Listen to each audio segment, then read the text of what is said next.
Welcome to another Telltale Books video. I'm Greg, And I'm Emily. and we are here to continue the J.G. Ballard series with his 25th published work Mm-hmm.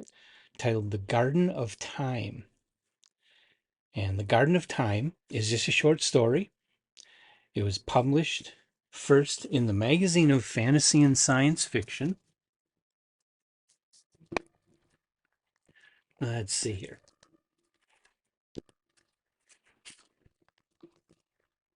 It's in this issue of the Magazine of Fantasy and Science Fiction for February of 1962. And it is the cover story, which is why I had to get a hold of that issue because Mm-hmm. got some nice artwork for Beautiful art. the Garden of Time. You can pause and zoom in, or maybe we can do a little. I think it's Mm-hmm. Ed Emshwiller that did the illustration. Yes, Excellent illustration. that's very pretty. And something that at least that period in Ballard's history, he didn't get a lot of the cover stories, and a lot of the magazines he published in didn't do interior illustrations. So there's no artwork for a lot of his work. Mm-hmm. Be nice for somebody to take like the best of Ballard and do Yeah. a fully illustrated edition Mm-hmm. with a lot of his better short stories. That would be cool. Um, so so that's the Garden of Time, and I also do have it. It was first published in book form in the paperback. This is his first paperback Ooh. collection, first short story collection, period. But it appeared in paperback first, Mm-hmm. and this is a Berkeley book from like 1962. Dang, that's cool. Yeah, and it also appeared in the early 70s in, well, there's nothing on the cover of this because I don't have a dust jacket, but this is my copy of Chronopolis and Other Stories by Mm-hmm. Ballard, Very nice. which is almost like a best of J.G. Ballard. It's got I think all of his very best stories is in that one volume. But Mm-hmm. if you want absolutely everything, including Garden of Time, the complete short stories of J.G. Ballard, a very thick, nice hardcover, now out of print, but used copies are still available and not too pricey. Mm-hmm. It's a beautiful book and it's got everything. Ooh, I like the dust jacket. So shiny. Hmm Gotta So I love got this it. story in a lot of different places. Yeah, I just read it in that volume of. Why can't I think of Oh, where? Magazine of Fantasy and Science Fiction. There it is. Yes. Brain. Cannot brain. Half the dumb. Which I think I gave you a PDF Yes, we were able to find a offline. PDF So offline. you can find the story Hmm. on the internet Pretty for accessible. free.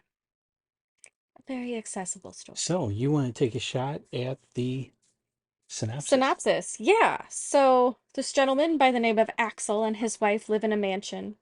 And right at the beginning of the story, he's kind of looking out into the distance and slowly watching this progress of hundreds of thousands of humans coming toward them, all kind of willy-nilly, but trudging in their general direction. And every time they get closer and closer, he goes into this garden of these beautiful crystal flowers. And when he plucks each one and holds it in his palm, it gives them more time. And so the crowd recedes back and onto the horizon. But over time, as he uses more flowers, they keep getting closer and closer. But the garden itself is starting to die. Like time is running out, essentially. Mm-hmm.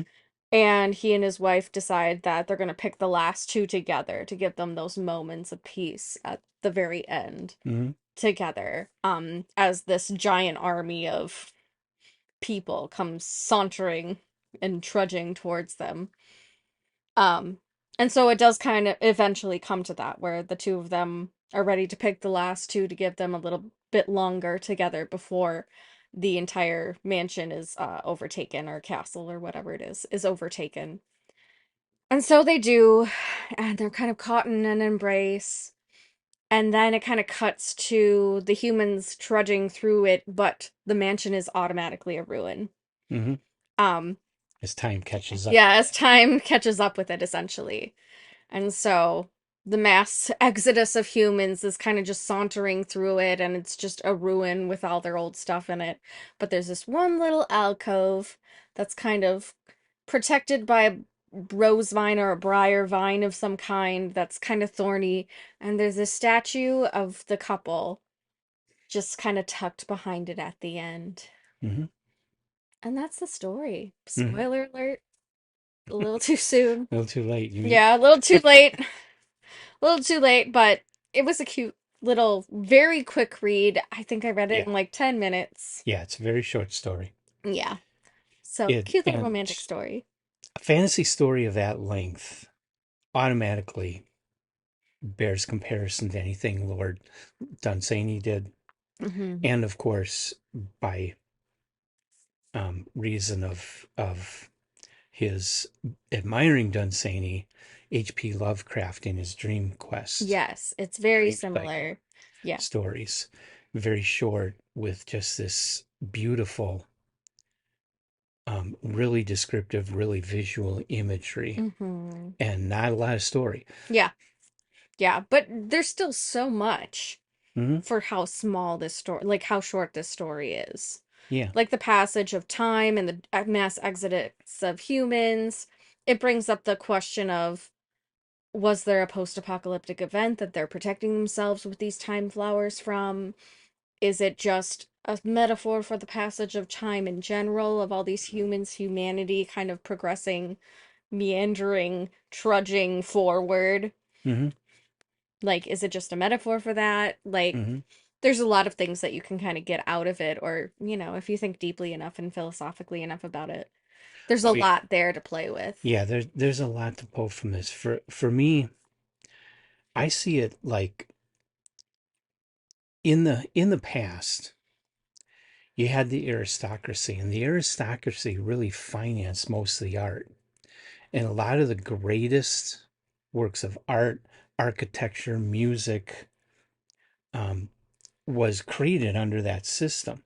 Well, the people rose up and overthrew that aristocracy and pulled it down, and then the world industrialized Hmm. and became more focused on things and money Mass and market. mass marketing, and um, art still exists, but it doesn't have that focus on beauty, Hmm. that kind of ethereal beauty that he's describing within their environment, Hmm. which gets destroyed when the flowers run out and the people get there and Hmm. overrun it, Yeah. is kind of, in my mind, symbolic of the way the arts have lost that connection to that loftier, higher purpose of art that Hmm. existed under the old aristocratic system. I can definitely see that as a metaphor. The other thing that I kind of thought of too is that two people, when they're in their own little world, especially like romantically or relationally, and are untouched by other people's comments or opinions of how they run their relationship or their lives, Hmm. tend to live in this kind of bubble of a paradise. Yeah. When they're free to do exactly what they want and be exactly who they want to be and do whatever they want to do, pursue their crafts, pursue their artistry, Hmm. pursue their relationship with full freedom Yeah. without the impact of other people or a Hmm. society, Hmm. they just end up having a healthier and better and more paradise Yeah. based relationship. So that's kind of what I got out of it. Hmm. When I was thinking about it, I was thinking about it more as like the social impact on two people and their Hmm. lives and the passage of time and how that changes their relationship and what they've experienced, and Right. even sometimes like how relevant their lives were to the greater world, Yeah. that kind of thing. Yeah. So that's kind of where I took it personally. Yeah. So I don't know what J.G. Ballard really intended with the story. I've never heard anything about what he thought, Hmm. but clearly you can interpret this a number of ways and you're not wrong, Yeah, yeah, which is, I think, the sign of a really remarkable story, that it can be seen and interpreted in so many ways and still be right yes. in the interpretation without ignoring or throwing out some detail of the story in order to Exactly. mold it to what you want it to be. The story is open to all those different Mhm. things. And that's kind of the beauty of artistry too, that when you don't have a direct intention stated by the artist, you are free as a viewer or as a Mhm. consumer of this literature or as a lover of the arts to interpret it how you want. And I think Yeah. that's kind of fun. I think that's the fun part of subjectiveness of artistry and craft. And even if you don't interpret it, if you just take it as a fantasy, Mm-hmm. the rich imagery Yes. and excellent writing that Ballard brings to his story is extremely compelling. It's that's what I really love about Ballard is that Mhm. his imagery and his descriptions and the way he writes about it just brings it so alive for you. Yes. Yes. I had a very like Elves of Lothlorien feel vibe when I was reading this, or like I don't know if anybody ever watched Disney's Fantasia.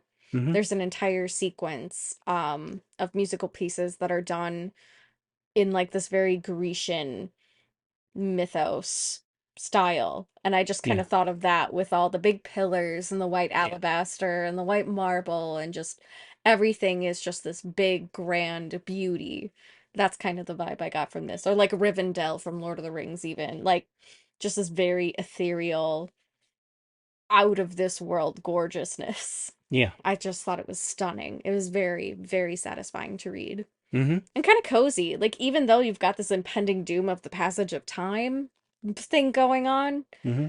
it's still very romantic and It it's is. still very ethereal and it's still very much cozy Hmm. because nothing much happens except the inevitable, Yeah, which is the passage of time. yeah. So, I liked it for that. Hmm. But yeah, it's a great standalone. I wouldn't say I didn't feel like it was a top tale. Why not? I don't know. I think it's wasn't as fleshed out character-wise as I wanted it to be. Mm. I think I was just a little dissatisfied with that. Like I could have stood to have more than I got. But I think the visuals are very stunning and I think it's a really nice work. Yeah, I don't. I personally don't think Ballard wrote it for the characters. I think he was writing it for the ideas behind Mm-hmm. it Yeah, which is and fine. the images behind it. So Mm-hmm. I like it as a top tale. Yeah? I was really impressed with Okay. it. I always have been. Yeah. Well, I'll It's trust you. We can put it on the top tail okay list.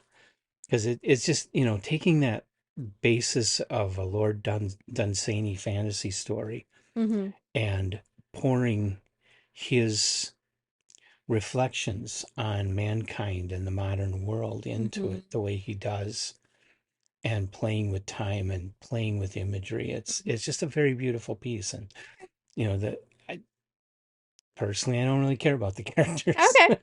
I would have liked to have had more. I could have stood for this to be longer. But again, that's the subjectivity of what I wanted out of Yeah. it, which I don't get because I No. didn't write it. Nope. But no, we can add it to the top tails list. Okay. I'm fine with that. All right.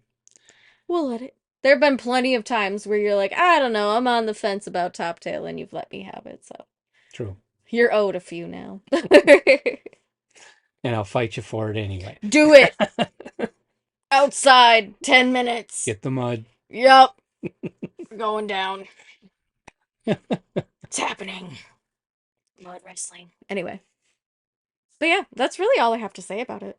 It was a lovely short story, very romantic.